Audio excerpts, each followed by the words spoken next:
responsible ministers do. Things that responsible ministers do. Things that responsible ministers do. Things that, in fact, this is not just for members, for ministers, it's for members too. Anybody that calls himself a Christian, there is what is required, expected. If you belong to a church somewhere, there is what is expected. There is no institution that doesn't have expectations on the people that goes around it. If you go to a certain school, there is what is expected of teachers, what is expected of the workers, the support staff. There's what is expected of students. So every institution has expectations.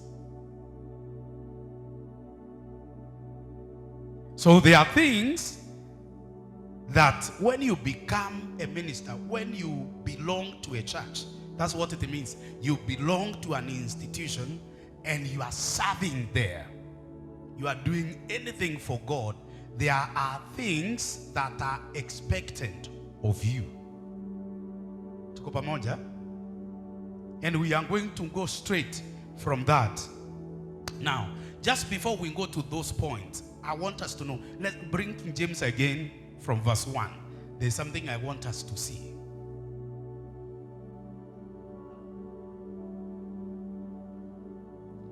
Let a man so account of us.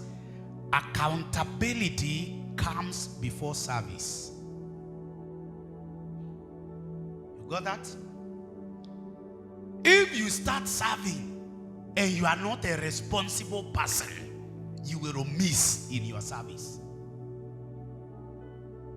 That is why things go wrong na kukiwa na watu in charge of it. Kwa sababu they are serving but they are not responsible. So the Bible is saying, first of all, people must look at us as responsible people. Let a man so account of us. That's what it means. Give us maybe a simpler version.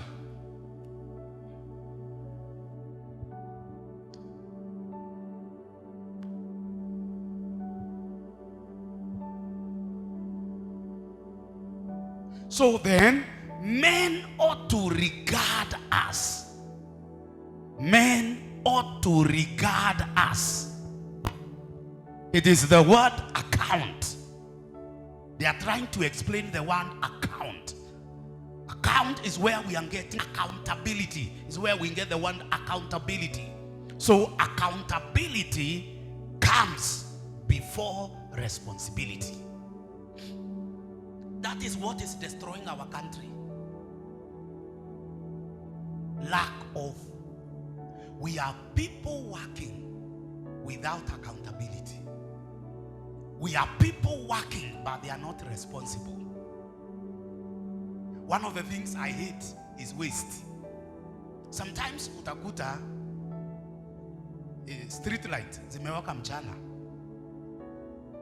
and nobody bothers, na serikali italipa.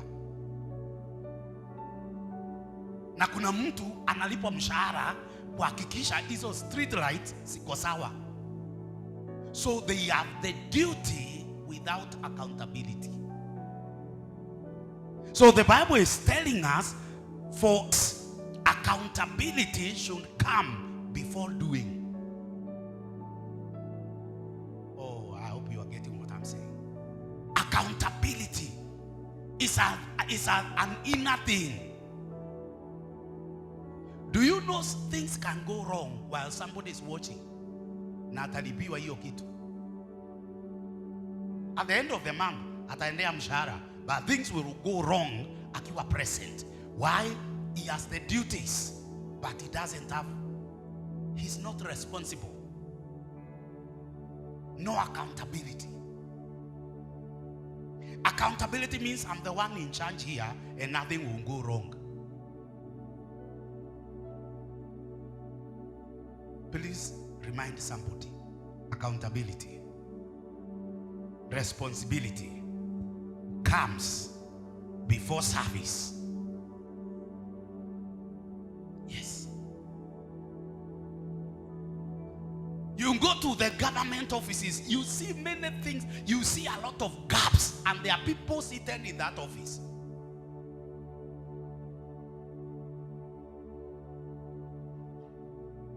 Because they get the salary, they have a position, they have titles, but no accountability. So let's go back to our King James. Let a man so account of us. Accountability should come before service. As of the ministers, that means if you become a minister and you are not responsible, you will be a wrong minister.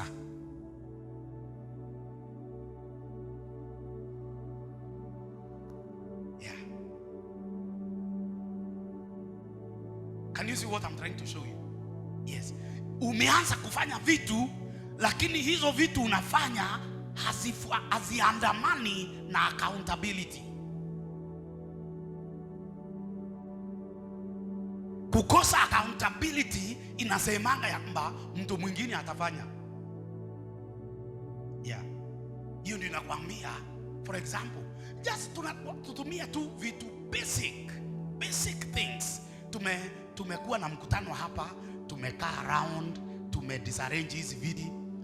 Responsible people tells themselves, I'm the one in charge here, nitaacha viti zikiwa vile zinapaswa kuwa. Those who are not responsible, hata kama ni kanisani kwao na ndio walikuwa wamekalia, wataacha ikiwa hivyo mtu mwingine akuja apange, kwa sababu wanaona si kazi yao. Uliza mwenzako, umejiona sasa? Ulianza service kabla accountability. Yeah. Does it happen? Yes. Small things zinakufundisha kujua kama uko accountable. Vitu kidogo kidogo zinakufundisha, zinakufanyia test ya kama uko responsible ama uko responsible. Vitu kidogo kidogo tu. Nyumbani ukiwa na watoto ni rahisi kujua mtoto ambaye ameshika accountability na yule hajashika. Yeah. Yule hajashika wanakula anaacha hapo.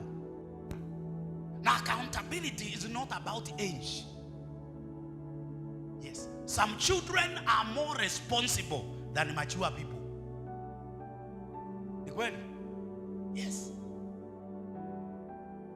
Watoto wengine wako more responsible kuliko watu wengine mature.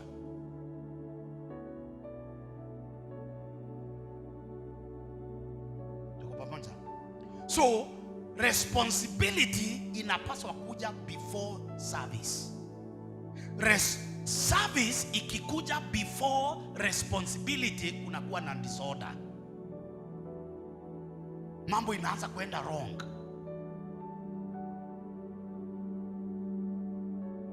Kunakuwa na disorderliness. In fact, the outcome of service coming before responsibility need disorderliness. Is an important point to write. The result yeah, service coming before responsibility ama accountability ina produce disorderliness. Tumeshika kabisa? Yes. Kwa hivyo Apostle Paul anatufundisha from that verse ya kwamba kuwa responsible inapaswa kuja kwanza before the desire of doing things. Do things after you know you are responsible. Yeah.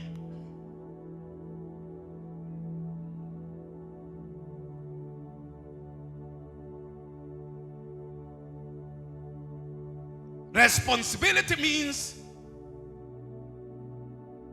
whatever is happening is on your shoulders. That's what a responsible person says. Kama itafail itakuwa ni makosa yangu. Kama itasucceed itakuwa ni kazi yangu. You get what I'm saying? Yes.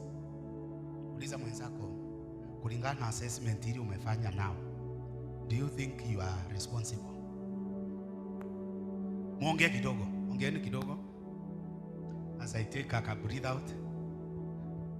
Muulize tu sasa, umeona ile assessment umefanya? Umeona wewe ni responsible ama wewe tu ni mtumishi? Kuna watu ni watumishi tu, wanafanya vitu lakini accountability yao ni zero. Lakini wanafanya vitu but taking responsibility, being accountable ni zero. Lakini wanafanyanga vitu.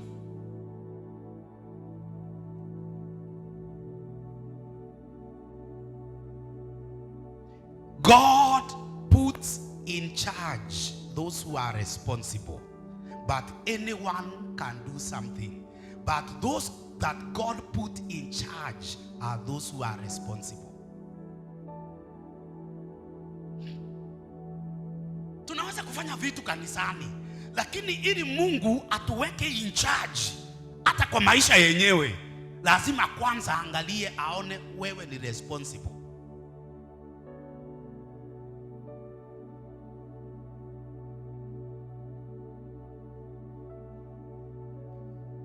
Any young man can marry. It is only the man that is responsible that can be called a father or a husband. The fact that you are married does not mean you are a husband. You only have a woman. Yes. It is responsibility that gives you genuine title. Oh, I will say that again. It is responsibility that gives you genuine position or genuine title. You are not called a father because you produced a child. You are called a father because you are responsible. Fatherhood is a position of responsibility, not just a title. Yes. In fact, mababa wa ukweli ukiita unastukaga. Is that true? Yes. Kwa sababu unajua si title tu, si kijina tu unaitwa. Every time unaitwa daddy ni inakustua kiasi. Kwa sababu unajua ni responsibility. Generation hii inataka titles without responsibility. Unataka deeper, there is nothing that comes out of it. Have you seen that? Yes. Yani tunataka kuitwa majina without sacrifices. Zile zinaenda na hiyo majina.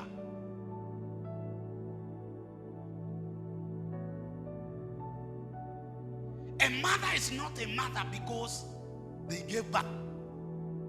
There are mothers who give birth and throw away. So how will we all of us become mothers? So according to God, positions are supposed to be byproduct of responsibility. Ndio Biblia inasema, he that is trusted kwa vitu vidogo atatrustiwa na vitu kubwa. Kumaanisha ya kwamba unatolewa kwa position hii, unapelekwa kwa position kubwa based on your responsibility. The way you have handled the responsibility. The way you have handled accountability. Tuko pamoja? Tuongee tena, uliza mtu sasa kulingana na hiyo assessment. Wewe umeona ni responsible ama ni mtumishi?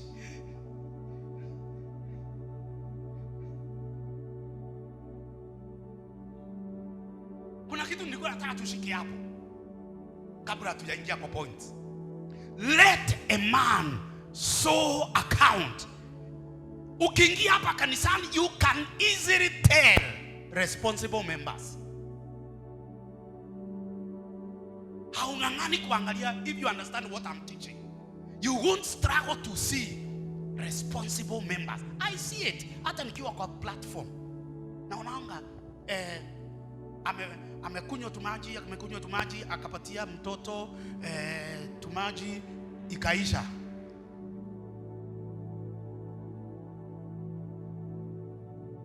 Naona mnacheka ni kama mnajua vile kunaendaga. Yeah. Responsible member, hiyo container ataichukua aipeleke kwa dustbin hapa nje. Irresponsible member ataiacha hapo. Now you know how many irresponsible members you have seen. And probably you are looking at one right now. Have you seen those kind of?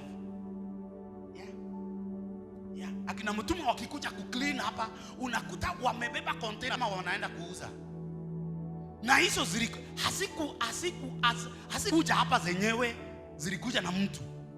Na hapa nje tumeweka dustbin. Na dustbin ni ya hizo vitu. Lakini mtu ambaye asikii ni kazi yake kuhakikisha ya kwamba kanisa imeachwa ikiwa clean vile aliikuta. Anasikia si kazi yake, anaona apatie mtu mwingine kazi.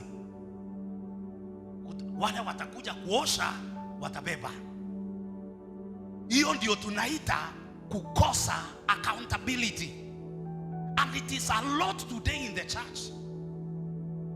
We have so many people doing things, good things for God, but hawananga accountability. Wamekuja kanisani, wameworship, wameinua mikono, wamemwambia Mungu wewe ni mkubwa, but hiyo place ya accountability hakuna ndani yao.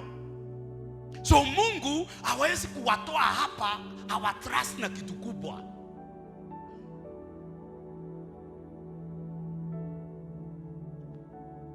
Kama kanyumba kako ka single room unang'ang'ana kukaosha, maombi yako ya nyumba kubwa itajibiwa aje? How many of you knows that making the house clean and orderly ni accountability? Yes. Tunasaidia mtu. Yule tunasaidia aseme amen. Yule tunasaidia aseme I'm getting it. Yes. So tumeshika mpaka hapo ya kwamba activities should follow accountability, not the other way. Nitarundia hiyo point ile tulikuwa tunataka kudrive ni kuwa activities, the things that we do should follow accountability and not accountability following what we do. I should be an accountable pastor before I become a pastor. In fact, kile wale watakuwa wanaangalia ili wanifanye mchungaji kwanza, si kama ninaweza kuhubiri, kwa sababu pastoro si kuhubiri peke yake. In fact, in order to become a good pastor, preaching produces only 30%. You can be a good pastor and you are not a very good preacher. Yeah. Because preaching alone is not what makes you a pastor. Kuna other factors. And number one in the list is accountability. Not just preaching, accountability. Leo hii Mungu anatuuliza, are we just servants or we are accountable servants? Do we just do things for God or we consider accountability? Uliza mtu tena, wewe uko accountable ama wewe ni mtumishi tu? Muulize tu ukismile, si swali ya vita, unamuuliza tu ukismile. Vile umeassess, wewe umeona wewe ni accountable ama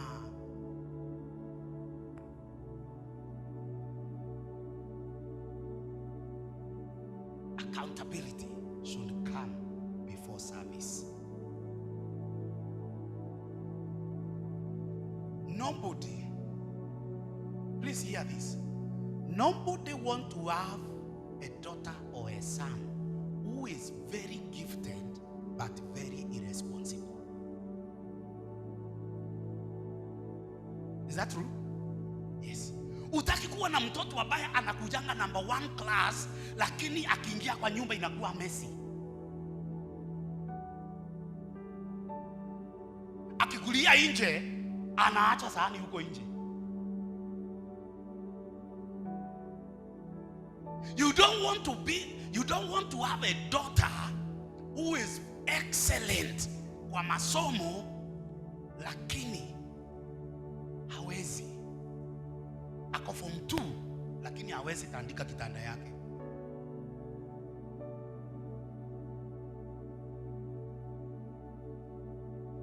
That means the good things you have, lack of accountability can spoil. The good things you do, lack of accountability can spoil. Yes. Wewe ni mfanyikazi ambaye anafanyanga kazi sana kwa bidii, but you are not responsible. Yeah. Unafanya kazi kwa sababu wewe ndio ulikuwa wa mwisho kutoka, ukaacha vitu nje kwa sababu haiko kwa ndoketi yako. It's because you are not a responsible worker. Today, every employer is not interested with the gifts. Is interested with responsible people. Employer anataka kuajiri mtu ambaye ni responsible, si mtu ambaye ako gifted.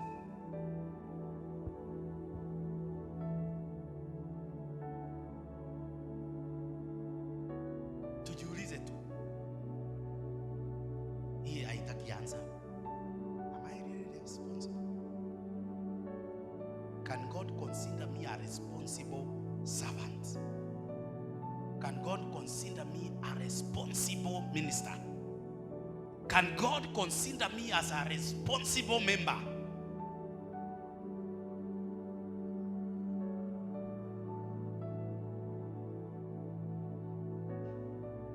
Sasa, responsible ministers, okay.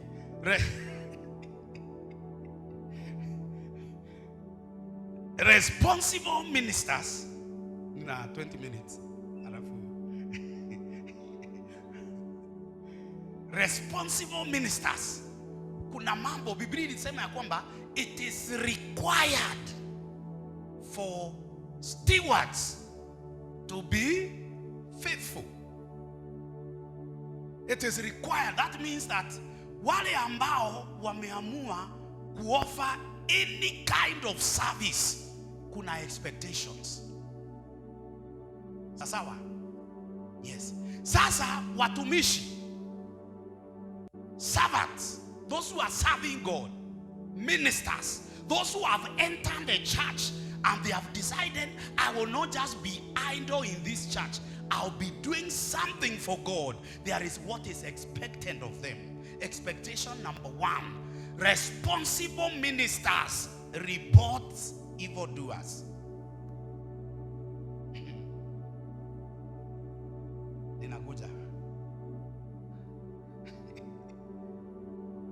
Can I tell you something?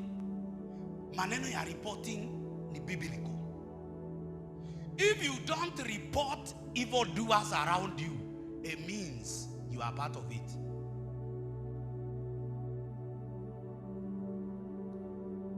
If you don't want to comment when it is evil, it means that ni kufanya ufanyi with the time utaanza kufanya.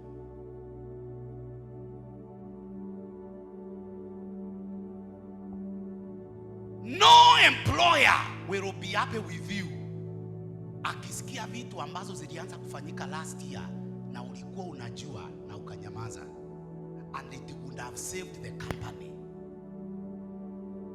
No matter how good you are, from that day your boss will never trust you. Ulijua kitu kinaweza umiza, ulijua kitu inaweza umiza the institution, ukaijua na ukanyamaza. Angalia mtu mwambie kanisani hatunyamazagi. Tuna report evil doers.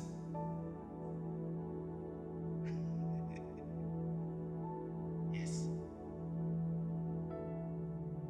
It is biblical to report. Realize the Bible said to report, not to gossip. Reporting is different from gossiping. Gossiping is an exchange. Reporting is a presentation. Unaona difference? Uliza mwenzako ni watu wangapi ulireport? Uliona kabisa wanafanya vitu out of order.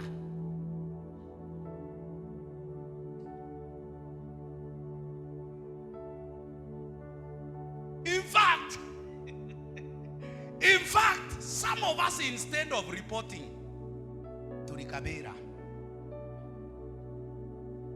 do you understand what I said?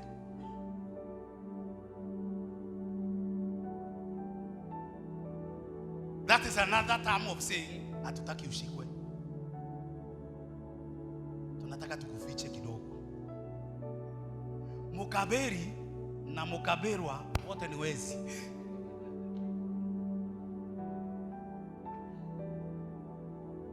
How many understand what I'm saying? Do you understand? Niongelesheni. Ni kwani nimewashika? Yeah. It is not good before God for things to go wrong at your watch when you can do something. I'll say that again. It is not a good report to God things to go wrong at your watch when you could do something and you did nothing. Chapter 5 of 1 Corinthians. Quickly.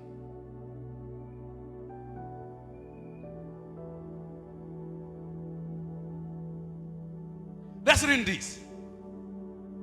Okay. Marisa kuandika. Pastor niliona ulikuwa unajaribu kuandika. Umemaliza. Okay, tumemaliza kuandika. Let's read now. 1, 2, go. Just stop there. It is actually, this is Apostle Paul writing akiwa mbali na chachiri anaandikia. So somebody, and not just an ordinary member, somebody must have traveled to where Paul was or written a letter to Paul kumwambia kile kinaendelea kanisani. Is a responsible minister ambaye hakuwa anataka kanisa yao iharibike akiwa. It is actually not I saw, not I heard. It was. So responsible ministers reports evildoers. Angalia mwenzako mwambie anza sasa. Uanze mahali huko. Yes. It is reported. It is not even a good thing that is being reported here. But this person knew that this can spoil the church. And because our pastor is not here, let me do something to make sure that he knows. Our pastor is in another city.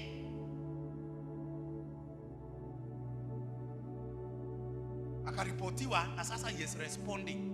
Apostle Paul is saying, it is being reported. Uliza mwenzako ili tujue responsibility yako. How many evil doers have you reported? Uliza tu na kikwenu. How many evil doers have you reported?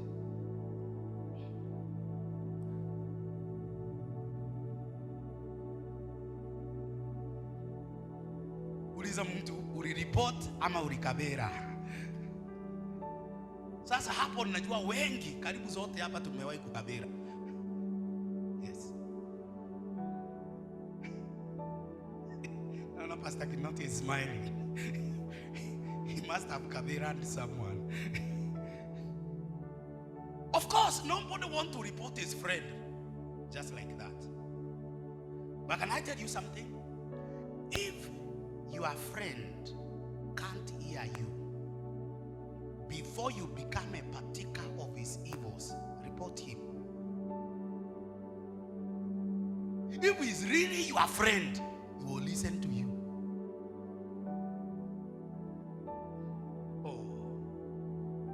The Bible says in the book of Genesis, and Joseph brought bad report about his brothers to his father. If it was to the neighbor, it would be a gossip. But now that it is to the father, it is report.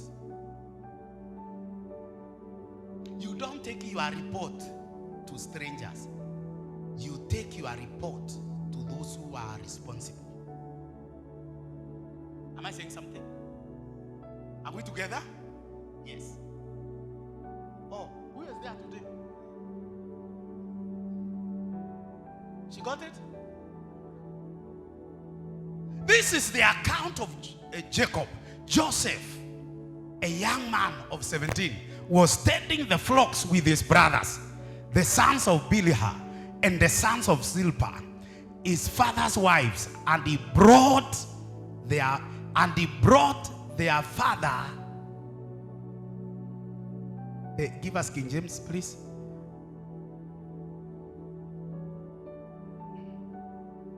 And Joseph brought unto his father their evil. Before it also spoils you, report it.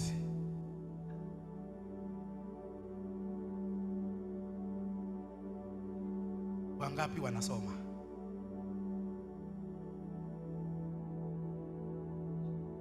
Responsible ministers report evildoers. Can you imagine what Apostle Paul felt? Akiripotiwa, we don't know who reported to him. Lakini anaripotiwa what is actually happening to the church. And probably there are people who are closely involved, but they never reported. Let me tell you, this is what happens naturally. This is what happens naturally. See kanisani peke yake, anywhere. This is what happens naturally. If I discover what was supposed to be reported, I lose trust.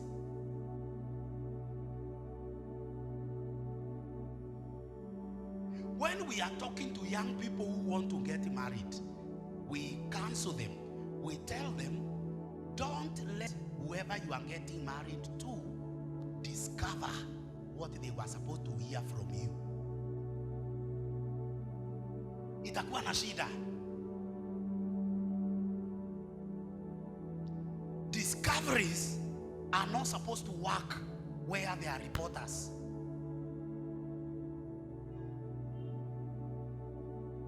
Yes. Musioane, and then after 5 years, mukiwa mmeoana, your husband goes out and he discovers something he was supposed to hear from you when you were in courtship. Kutakuwa na gap na trust itaenda chini. Ataanza kujiuliza, how much more don't I know? Kama hii sikuambiwa, ni ngapi sijui? Yes. That is why mukipendana na munataka kuoana ya ukweli, say everything.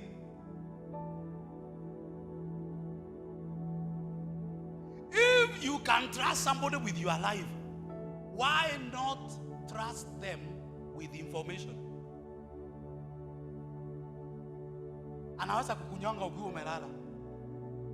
Umemtrust na life yako. Unangangana kumtrust na information. It means there is something wrong with you.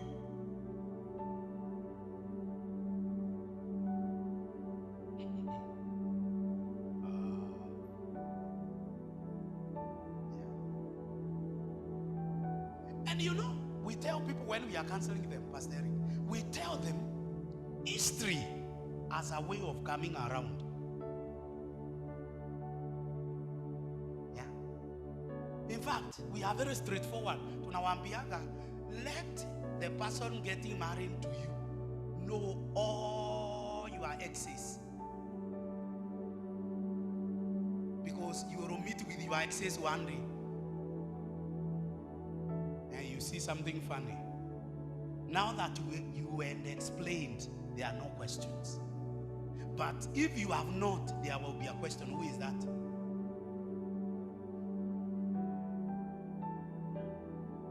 Inafundisha vizuri. Na mtu anasaidika. Na ananiangalia tu hivi hawezi hata kusema amen.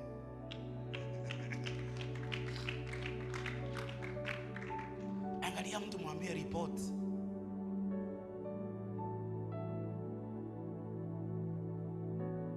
There are different dimensions of prayer and dealings with God.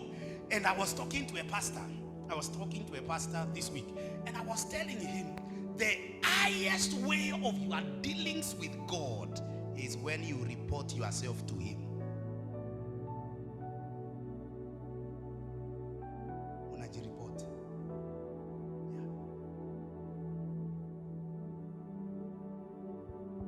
Yeah. It's the highest. If you can report yourself to God, God trusts you more. Yes. Unajireport. Mwambie Mungu. Uliona tu siku ile ingine. Nilikuwa naombea huyo ndani, alafu mawazo yangu inaenda kuingine.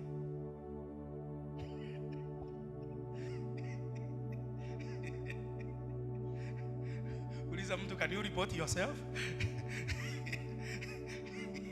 Unahakikisha tu kuna wakati wa hiyo maombi, na hiyo maombi unahakikisha hauna neighbor. Because hiyo ni between you and you are reporting yourself. We had somebody reporting himself. It was wrong anyway. We were not supposed to hear. And he was saying, he's a minister. He was saying, sasa ona Mungu. Mimi unajua kabisa sipendangi kuiba. Lakini hii mashinda the other day, sasa unaniona hata saa hii simu si yangu. Nilichukua mahali. Let me tell you, no. Satan doesn't know how to deal with that kind of a person. I'm telling you. Uliza mwenzako, ilikuwa lini mara ya mwisho ujireport? You reported yourself. Unajireport tu. Mungu watu wote wananipigia makofi, lakini hawajui. Hawajui hii na hii na hii. Ni mimi tu na wewe ninajua. Angalia mwenzako, mwambie anza kujireport. Yeah.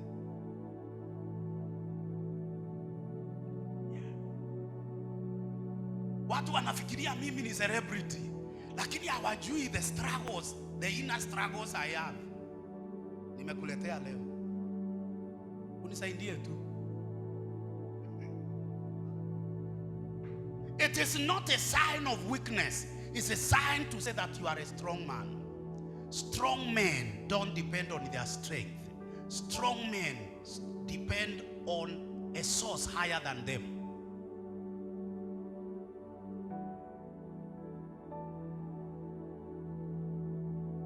Uliza mwenzako, ulikuwa lini mara ya mwisho kujireport?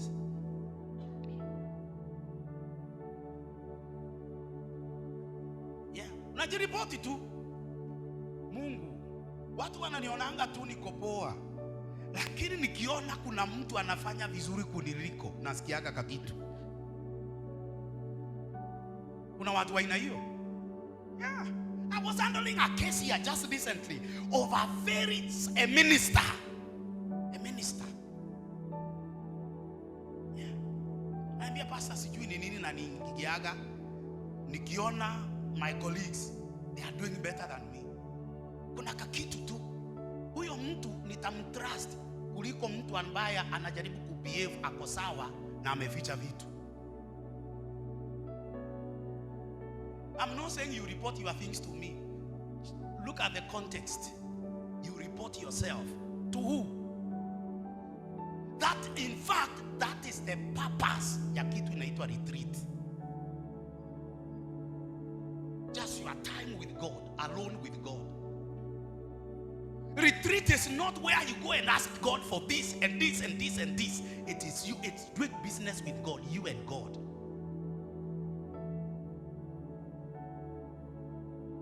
Yeah. David, kama haikuandikwa kwa Psalm na ni yeye aliandika, akisema, Lord, it is to you alone that I have sinned. Nobody would have known that he had sinned. He's reporting himself.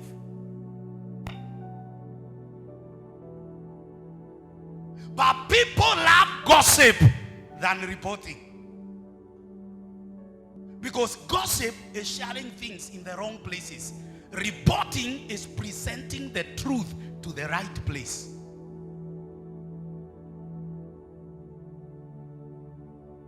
Responsible ministers wanna report evildoers. How many people have done things that offended God? You are with them and you did nothing about it.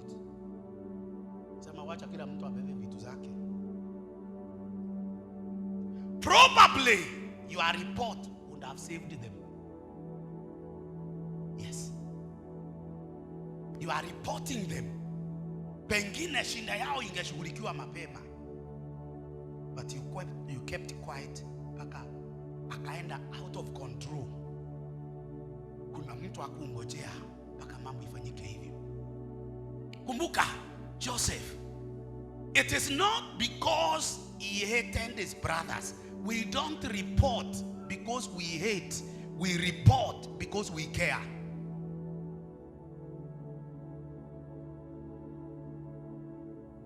Did you hear what I said? We don't report because we hate. Tuna report kwa sababu tunapenda wale watu tuna report. Taka rekebishwe ndio sababu na report.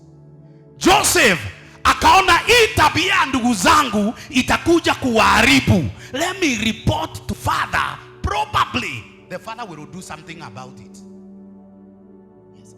Wakiendelea hivi hawataenda mbali. And look at Joseph. One of the reasons why the father loved him, people don't know, it is not the positioning.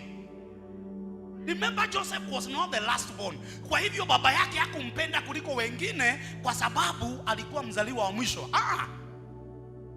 The last born ni Benjamin. And Benjamin is not featuring in many places. Baba ya Joseph alimpenda. One of the reasons why alimpenda ni kwa sababu baba yake alikuwa anajua hakuna kitu itaenda wrong Joseph akiwa around. Kama hatafanya kitu ataripoti. Ni nani hatapenda mtoto kama huyo? Ni baba mgani hatapenda mtoto ambaye anajua hakuna kitu itaenda wrong hata nikiwa siko, na hata ikienda wrong najua ataniambia nikikuja. Who will not like mtoto kama huyo ambaye unajua hakuna kitu kinaweza enda wrong akiwa? He will stand to it, and what he cannot stand to it he will report it to you. Wangapi wangependa watoto kama hao? Ya mwinu ungependa mtoto wa aina?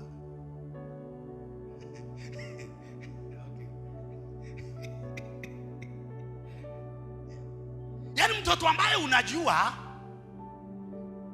hata ukiwa hauko atahakikisha atatumia whatever he has to make sure that things are okay. Na mahali hawezi ukikuja atakuelezea. Yeah, that was Joseph. Joseph, let me tell you, let me show you what I'm saying. Joseph could not rebuke his seniors. Hata akiwaona wakifanya makosa angewakemea, angewakosoa kwa sababu ni wakubwa kumuliko. Akajiambia siwezi kuwakemea, siwezi kuwarebuke, lakini naweza enda kwa mzee.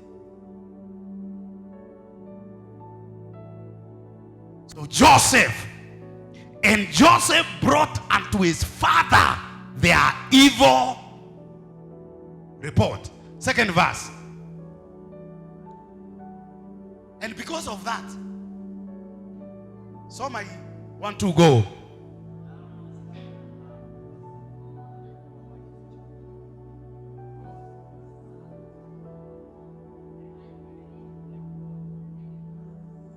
Yes.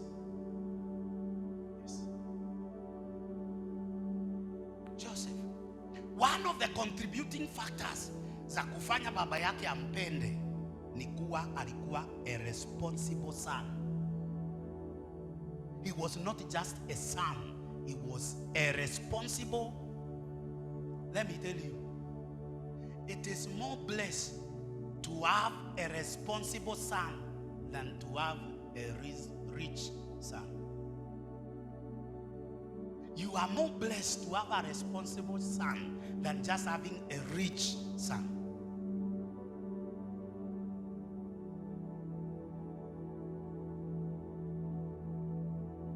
Jacob loved Joseph among many other reasons because he was a responsible son. What other? You know, the father is not everywhere. The father was left at home handling other businesses. The brothers of Joseph were out there. Can I tell you something? We see a lot out there and we do nothing about it. Is that true? Ni kweli? Simuniambia ndio ama hapana? Ni kweli? Uliza mtu mwezi huu peke yake, ni mangapi umeona ulipaswa kuripoti na ulikabera? Pastor Kenoti tu ndio peke yake anatii kwa hii nyumba. Anauliza Pastor Christine exactly, na Pastor Christine siasikia ukarespond. Yaani ulipaswa tu kuripoti lakini ukakabera. Ukaona ikifikia Pastor Eric haitakuwa sawa, wacha tu ninyamaze ama itamaliza mtu. Sasa ile kumalizwa huku unataka mtu akamalizika hivyo tu, because what keeps repeating itself and it is never corrected eventually destroys the one doing it. Yeah.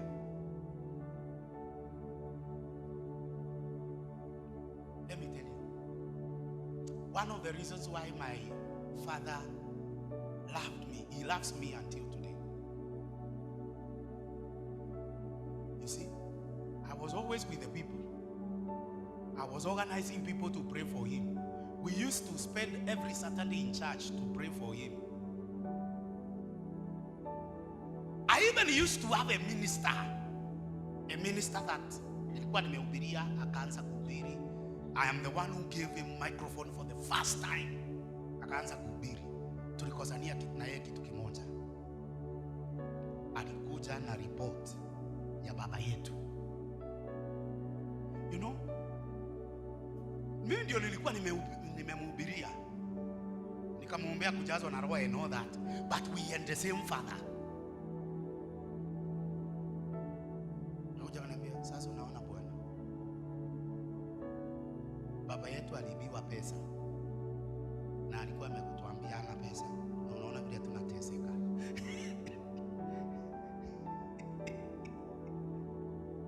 What he was saying was true, but it was not meant to come to me.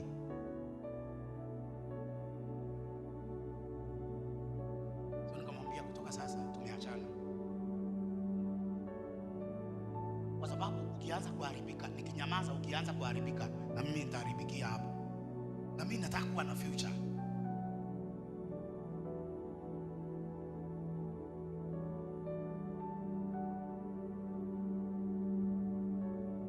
Nikutana yeye Nairobi looking funny. And he was very anointed. The reason why we report is that we may save the savable. Did you get that? Yes. Reason ya ku report is for correction. I mean, Why would somebody go to report to Apostle Paul? Okay, wacha turundi hapo kwa Apostle Paul. First Corinthians, alafu tumalize. Is somebody learning something? 2 points you should not forget from this service. Point number 1, accountability comes before service. Kuwa responsible lazima ije kwanza kabla ya zile vitu unafanyia Mungu. Kuwa responsible. And then watu ambao ni responsible wanareport ya kina nani?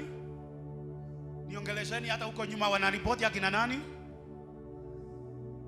Angalia mtu, mwambie kuanzia sasa maandiko imekupatia ruhusa ya kureport the evil doers. Ngoja kidogo, enda kwa mtu, hata kama itahitaji uchomoke mahali huko, mwambie kuanzia sasa maandiko imekupatia ruhusa ya kureport evil doers.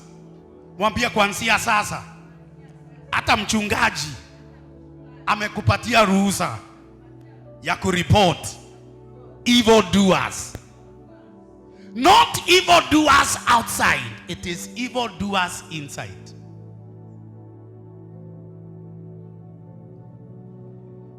Did you get that?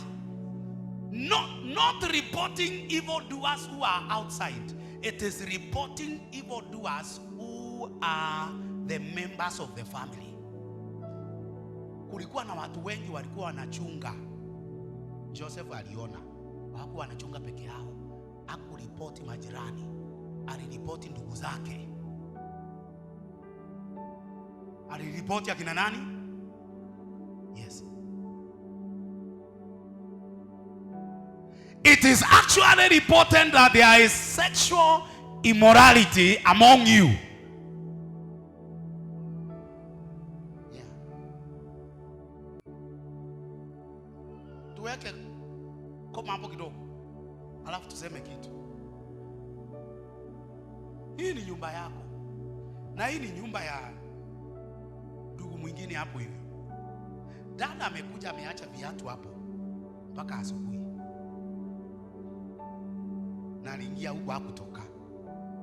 Si umripoti tu asaidike, kwa sababu akienda hivyo maisha yameharibika.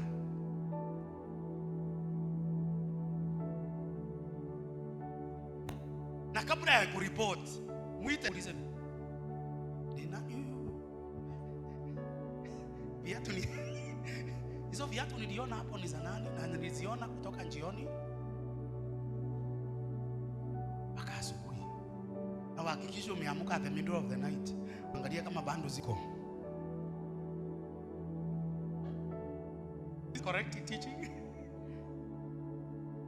Yani ndugu anaharibikia hapo akiwa jirani yako, na mnaenda the same church, na mnakuwa majirani kwa church, na anaharibika at your watch.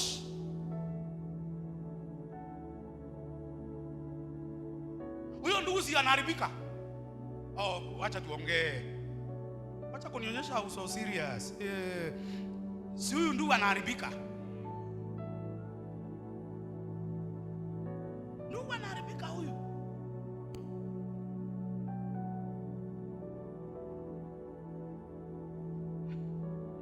Na anaharibika tu ukiwa unaona. And remember, the evils around you that you don't walk away from or you don't report will eventually affect you. What you keep watching and you don't condemn will one day enter your courts. You remember Lot? Lot was a righteous man, but he did not condemn the evils of Sodom. He wanted even to support indirectly. Do you remember there is a day angels came to his house? Unasomanga Bible? Unakumbuka hiyo? Kuna malaika walikuja kwa nyumba yake. Let me show you something. Walikuja kwa nyumba yake. The people of Sodom were so evil, they wanted to sleep with the angels. Sasa bandala ya Lot kuwakemea, awauliza nini nimewaingia? Ni mapepo gani mko nayo? Anawaambia wachaneni na hawa wageni wangu, I will give you my daughters. That means he has already been sodomized. Do you know Adam kwanza, Biblia inasema ya kwamba walipoachana na Abrahamu hakuingia Sodomu, alijenga hema yake ikiangalia Sodomu. Angalia, ndivyo Biblia inasema. That means hakuanza kwa kuishi Sodomu, alihama pole pole, because what you watch keep entering you and dragging you slowly by slowly. Before you realize, kwako kumetembelewa pia. Viatu si kwake tu, viatu zinaanza kukuja kwa pole pole hivyo tu, pole pole hivyo. Biblia inasema ya kwamba walipoachana na Abrahamu, look, I have 2 daughters who have never slept with a man. Let me bring them out to you. How come? It's a very irresponsible father. That is a very, instead of rebuking these people or at least doing something, you want your daughters to suffer. What kind of a father are you? Na hiyo kitu haikukorektiwa, ilienda hivyo mpaka iliharibu maisha ya Lot. Akalusi wife Sodom.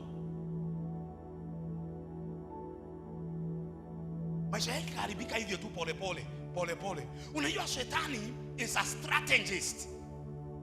He knows some people are very strong. Hawezi kuwarukia na siku moja, anawaendea pole pole. Pole pole, pole pole. And then hakuna report. Hawaripotiwi, hawakorektiwi, hawakonfrontiwi. So, hawa watu wanaharibika pole. I believe Lot, kama kungekuwa na strategy ya kumsaidia, kitu ya kwanza angetolewa karibu na Sodom. You see what I'm saying? The Bible says, and Lot pitched his tent towards Sodom. You found it? Or you are still looking for it? I think chapter Genesis either 13 there 14. Yes. Verse 11. Then Lot chose him all the plain of Jordan, and Lot journeyed east, and they separated themselves the one from the other. Abram dwelt in the land of Canaan, and Lot dwelt in the cities of the plain, and pitched his tent toward Sodom. So walipoachana na Abrahamu, Lot akuenda Sodom Street. Hapana, ilikuwa pole pole, hatua kwa hatua. He lived in the plain, but his tent. That means every morning akiamuka anaangalia Sodom, na Sodom walikuwa wanafanya vitu nje. It's true. Read this story properly. Ukiamuka hivi unakuta viatu hapo nje. Sasa uko na options kadhaa, and the best ni ya kuconfront hiyo ndugu ama kumreport kama mnaendanga church moja. Lakini kama anaendanga hiyo ya jirani, you are not obligated. Lakini kama ni ndugu yako, ukikuja hapo na ukiinua mkono hivi unaangalia sasa, ndio unaona yule ndugu na unakumbuka viatu. You are in the same house. Point mtu hivi, mwambie responsible members, responsible ministers reports evil doers. Uliza mtu, will you do that from now? Tusimame. Niko na mambo mingi pastor. Munaona njiti si tuendelee? Angalia mwenzako mwambie next Sunday usikose leadership 8:30. Mwambie tena next week and the weeks following usimiss leadership 8:30. Sasa leo ninataka tu jiulize swali before we begin the service. Kwa records za Mungu, kwa records za Mungu, can I be called a responsible member? Can I be called a responsible member? Kwa records za Mungu, can I be called a responsible minister? Can I be called a responsible minister? Can I be called a responsible minister?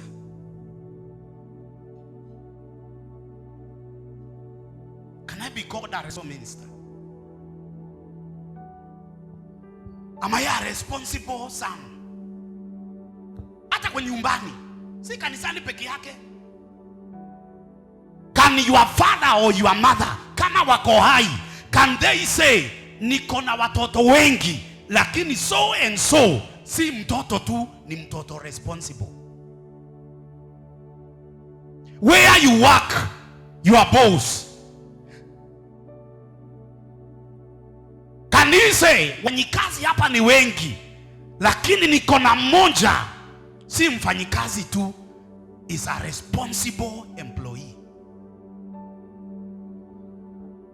Yeah. Can you say those who are over you, they can have confidence wakisema ya kwamba fulani akiwa, ninajua kila kitu itaenda sawa? Yeah.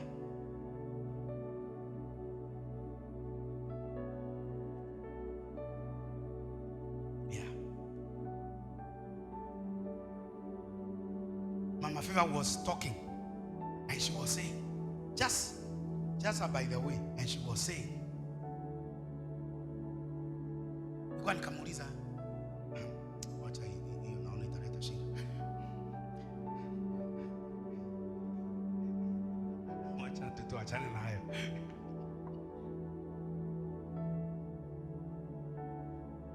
Uliza mtu karibu na wewe.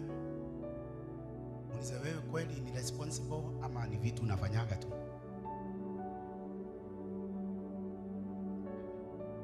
Amekwambia aje? Hizi principles si kanisani peke yake, ni za kazini, ni za nyumbani. Every parent know ana watoto wengi, anajua kuna mtoto responsible. Is that true? Yes. Kazini mahali unafanya kazi, you know the testimony of those who are over you. Yeah. Nasema fulani akiwa nimerelax.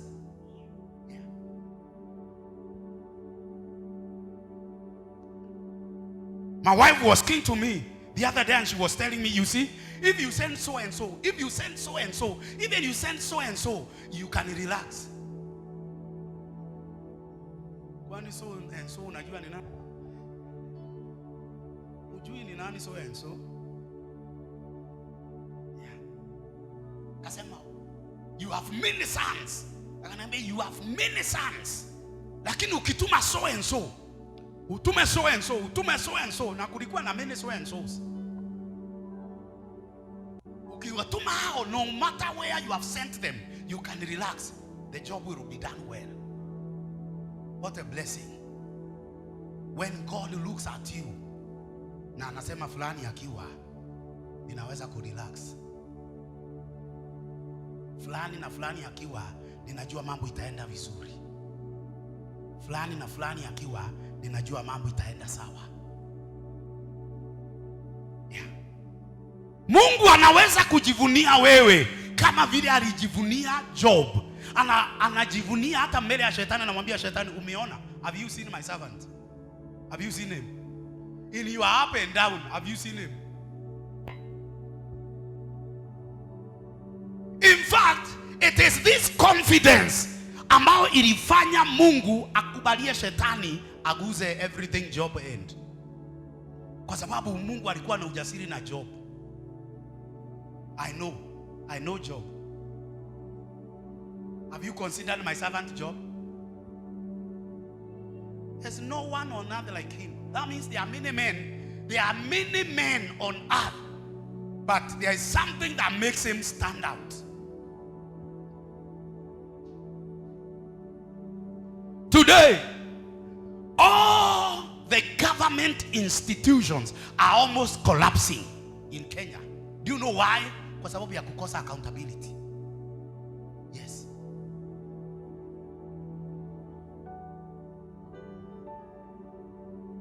They want to privatize all the government institutions. Why? Government employees can never be responsible. Wangapi walikuwa wanaenda Nairobi siku hizo wakati vio za kanjo zilikuwa zina raniwa na serikali? Haungeingia kwa hizo choo. Go to Nairobi today. They are even more cleaner than za watu kwa manyumba. Kwa sababu sasa a private company ambayo haitaachilia watu wafanye kazi tu. Si hawataki wafanyi kazi tu, wanataka responsible workers. Every parent is happy akiwa na mtoto responsible. Si mtoto gifted tu, mtoto responsible. Mungu anataka tuwe responsible. Responsible with our giftings. Responsible with responsibilities we are given. Hivi kwamba Mungu anaweza kusema kama hiyo position imepewa fulani itaenda vizuri. Ni Mungu anatoa testimony. Then I have found my servant David. With the oil I've anointed him. He said, the reason why I've chosen Abraham is because I have confidence with Abraham. I know Abraham will teach his children after him to follow me. He will obey. Look, some of you don't know why God chose Abraham. God did not choose Abraham because of anything else. It's because he knew that Abraham carried accountability. He says, I know Abraham. I know Abraham. He will teach his children. That is accountability. That is being a responsible father. Now he is called the father of faith. He was not called the father of faith simply because he believed God. No, he was also responsible. Responsible. He was a responsible father. He said, I know Abraham. I know Abraham.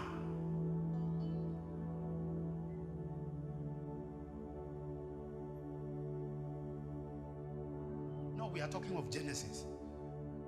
I know Abraham that he will teach his children my ways. I know he will teach his children. I know he will teach his children. I know he will teach his children. I know he will teach his children to obey me, to walk in my way. I know he will teach his children. Because of that responsibility, because he is a responsible father. Can God say that he knows you? Yeah, ninajua mutuma. Tafanya hiyo kazi vizuri. Ninamjua. Yaani ni Mungu anasema ninamjua Abraham. Hebu turudi verse 18.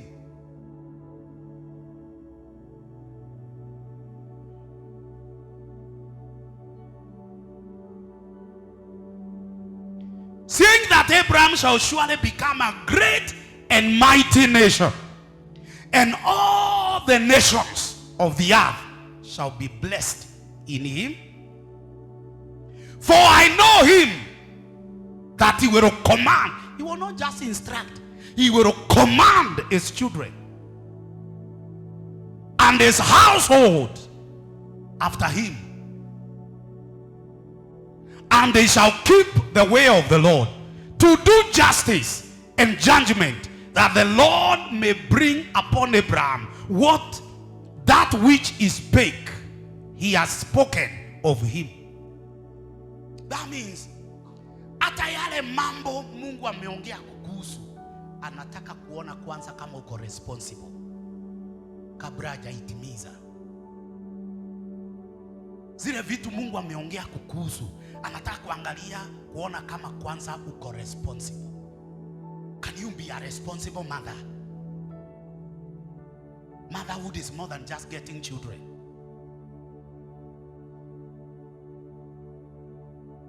In fact, the main hallmark of motherhood is sacrifice. You can never be a mother if you are afraid of pain. Is that true? Yes. You can't. I know him. He is a responsible father. He will command his children. He will so command them that even when he is not there, they will be following my commands. Responsible. Today, yesterday, my wife was showing me something on social media. Yeah, the pastor that fasted for 21 days. And then he was being carried in church. And people were commenting terrible things. I said to myself, if you are fasted for 21 days and you are weak, why don't you stay at home and recover?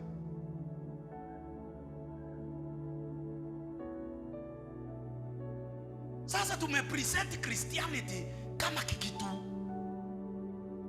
Not, yani Christianity imekaa kama ni kitu sijui ni ite aje, ni kitu ya black ambayo si relevant, alafu imewekwa kwa media. Why? Akibebwa na mke wake, nawekwa kwa kitanda kanisani, anawekwa kwa kitanda, anabebwa. If you are fasted, fasting is not for a show. In fact, it's a private matter. Why not stay at home and recover? And then when you recover, you come and manifest. Sasa imeingia kwa YouTube. Kwa YouTube, many people, in fact, they are anti-gospel. What picture is painted to them for Christianity? Kwa sababu tu ya kuwa watu irresponsible. There are some things, see at social media. Can I advise you? Don't post everything. In fact, can I advise you directly? Don't post your children to the social media. Your children is not a public thing. Unaweka tutoto wako tudogo hapo, hatujui kujitetea, ndito status zako. Ni status ama inaitwa aje, profile. Unajua sijui hizi vitu sana. By the way, sikuangi kwa Facebook. Hata ukiona kitu kwa status yangu, si mimi nimetuma. Imejituma yenyewe.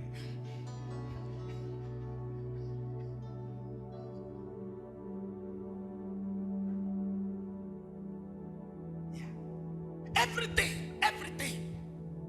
Yeah. I'm leaving Nkobo now. I'm on my way to Nairobi. I've stopped a bit in Moya, taking some coffee. I am entering the airport now. And then unasimama mbele ya ndege hapo, like you are worshiping the aircraft and about to board.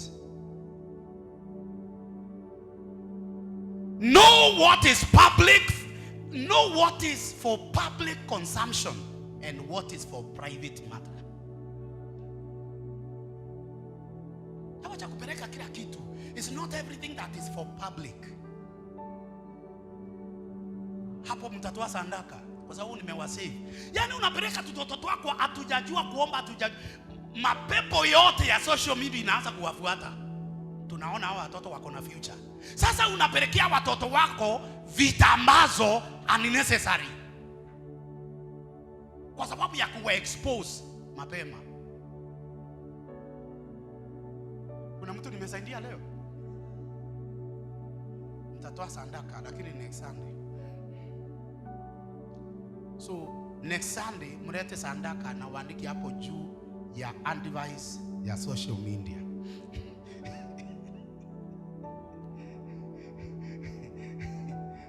Did you get what I said? Yes, lift up your hand. Father, help me to be a responsible Christian. Nisiwe mkristo tu hivi hivi. Nisiwe mkristo wa wash. Nisaidie tu kuwa a responsible Christian. Responsible Christian. Is somebody praying at all? Is somebody praying at all? Is somebody praying at all? Yala bakata la bakato shata parada. Shadaba katabala balaba. Lift it, lift it, lift it.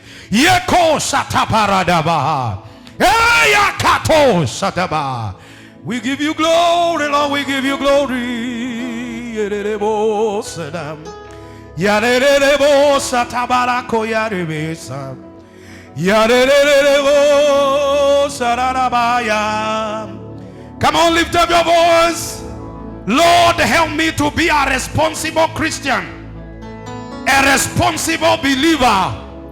Yerebo rararaboko yere. Yororobo sarararebo. Yererererebo sandaramana. Somebody lift up your voice, lift up your voice. I will be a responsible Christian. I will not represent Jesus in a bad way.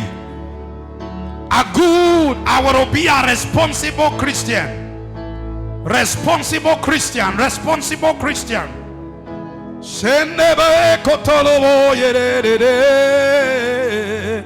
All the children, come.